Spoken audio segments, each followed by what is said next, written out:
inspiring speech. James Forsland is coming up to talk about something I'm sure that's going to be very awe-inspiring. The title of the speech is Just Then the Phone Rang. Just then the phone rang. James Forsland. Thank you, Leslie. Let me slip aside my arch nemesis here.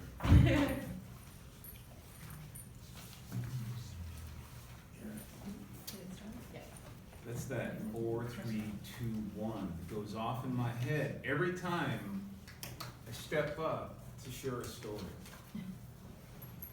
I do that throughout my day. 4, 3, 2, 1. Connecting with that second when you have to actually create and share. Just Then the Phone Rang starts earlier in my childhood.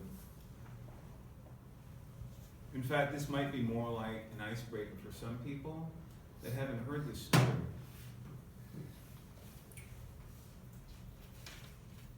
At this time in my life, I was working at a blueprint shop called Contra Costa Blueprints.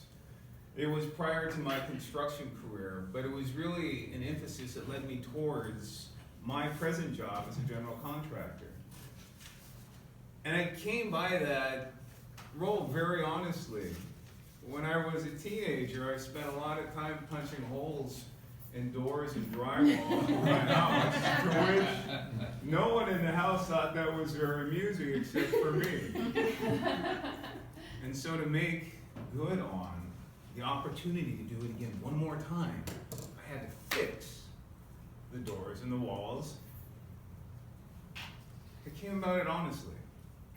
There was a certain anger growing up, and I wouldn't really know where that anger would lead or what it was about.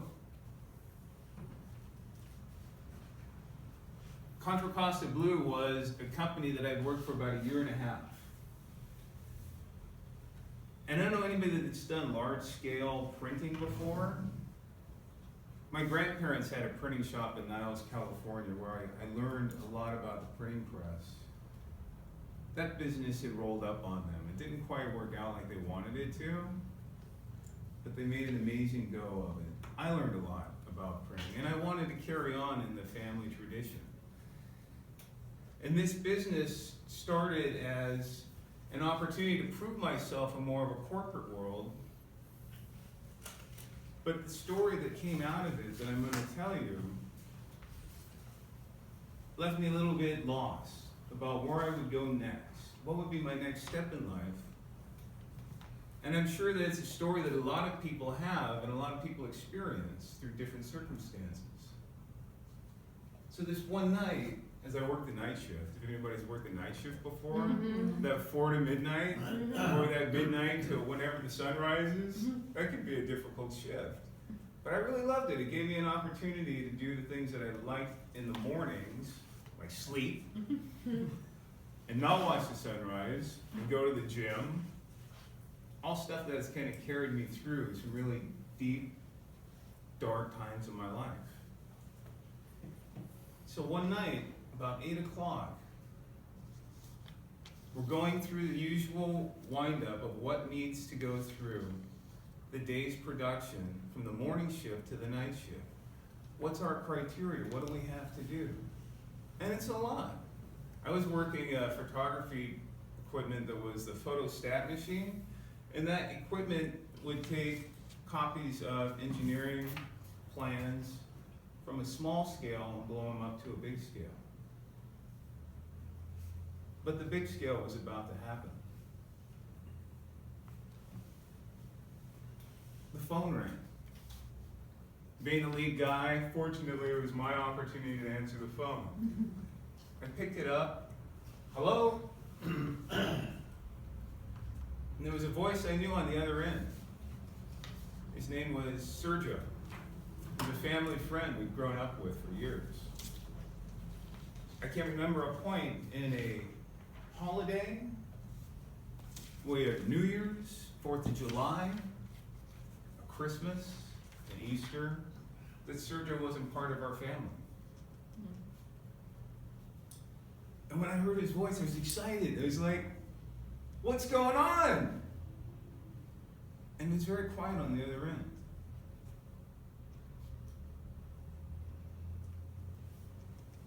And so much so that when he spoke again, I could hear in his voice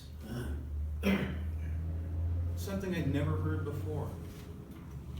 In 20 years, I had never heard the tone in this man's voice like I heard on the phone that night. And his words were, I'm sorry. I'm sorry she's gone.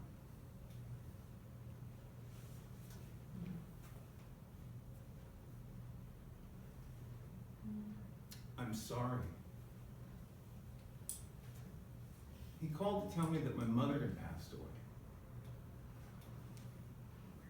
He called to let me know that one of those guiding lights in your life had just gone out. And the only thing he could say was, I'm sorry. Because there's no other words on this planet that could express the pain and remorse.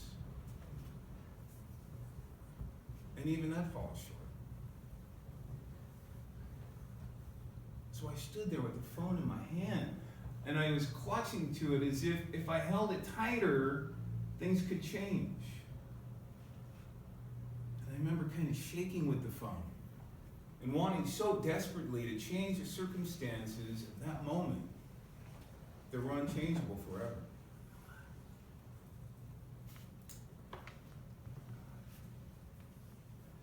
When Sergio hung up on the other end, I stood there with the phone to my head, wanting something more. I wanted something more. I wanted something more to the story. But it wasn't a story really worth. It was a story of loss.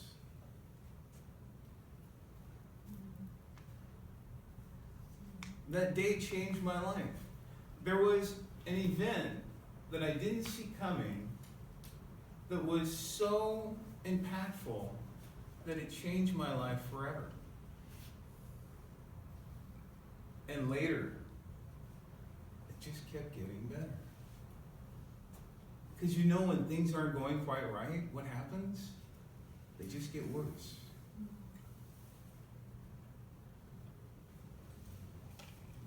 I cannot tell you the fear and the anxiety I had while I was standing at the funeral home, knowing I had to step up on stage and say something. I had to get up there and I had to share an intimate piece of my life, the likes of which I didn't know how. I was never a great communicator. All my words came out in anger at that stage, putting holes in walls, teaching myself how to fix the damage I had created. But there was a damage there that I couldn't articulate.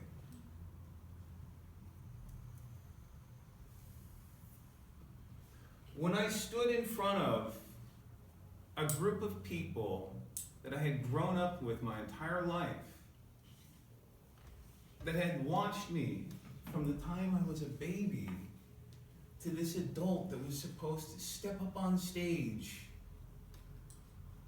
and put all their troubles at rest.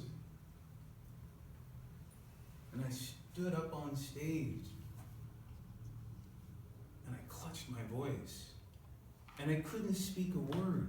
And I looked out and my color went from immensely bright red to pale white. I know you felt that way before. Yeah. It's that moment when you know everybody's looking at you and they know you don't have anything to say. And as I fought and struggled to say one word, the only thing that came out for me was, I love you. That was the message that I had in my heart.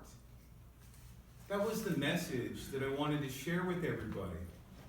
But I knew I needed more. I knew I needed an opportunity